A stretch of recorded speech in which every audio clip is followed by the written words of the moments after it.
Olá pessoal, nesse vídeo a gente vai ver o conceito de funções reais de várias variáveis e alguns exemplos. De um modo geral, dado dois conjuntos A e B, uma função f é uma regra que associa a cada elemento x de A um único elemento y, que a gente chama de f de x, em B.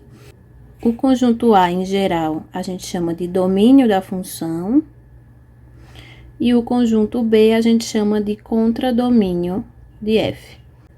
Até o momento, vocês estudaram funções f de uma variável real, que eram funções de um conjunto D, o domínio contido em R, chegando também no conjunto dos números reais, que, como eu falei anteriormente, associava a cada elemento x um único elemento y, chamado de f de x. Então, por exemplo, vocês trabalharam com f de x igual a x ao quadrado, f de x igual a x menos seno de x, f de x igual a ln de x. Então, todas essas funções aqui, elas dependem apenas da entrada x.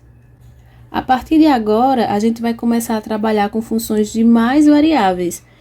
Por exemplo, funções de duas variáveis, que são funções de um conjunto D contido em R2, e o conjunto de chegada é R, que associa a cada par xy um único elemento z, que a gente chama f de xy.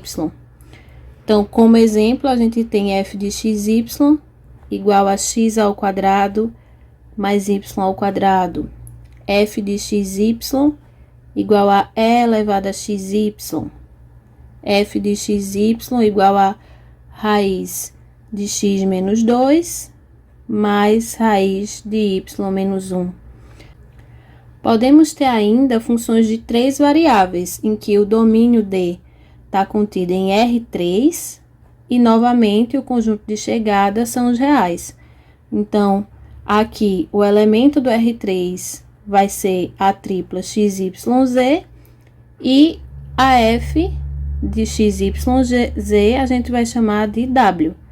Então, por exemplo, f de XYZ igual a x mais ln de YZ, ou f de XYZ igual ao seno de x y ao quadrado z, são exemplos de funções de três variáveis.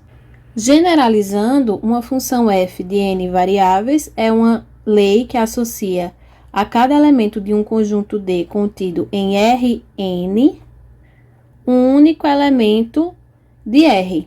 Então, as n-uplas a gente denota comumente por x1, x2, xn, e o y é o f de x1, x2, xn. Para calcular o valor de funções de várias variáveis num ponto, é bem similar ao que vocês viram para a função de uma variável real. Então, por exemplo, se eu tenho uma função f de xy igual a x ao quadrado mais y ao quadrado, e eu quero calcular f de menos 2, 3, basta que eu faça o seguinte: f de menos 2, 3, no lugar do x eu vou colocar o menos 2, e no lugar do y eu vou colocar o 3. Então, aqui fica 4 mais 9, que é igual a 13. Se eu considero agora a função f de xyz de três variáveis como sendo x vezes y, ln de z, e eu quero calcular o valor da função em 1 menos 1 é só substituir. No lugar do x vai ser menos 1, do y, no lugar do x vai ser 1, do y menos 1 e do z vai ser e. Então, vai ficar 1 vezes menos 1 ln de e, que dá igual a menos 1, tendo em vista que o ln de e é igual a 1. Então, é isso. No próximo vídeo, a gente vai ver domínio e imagem de funções de várias variáveis.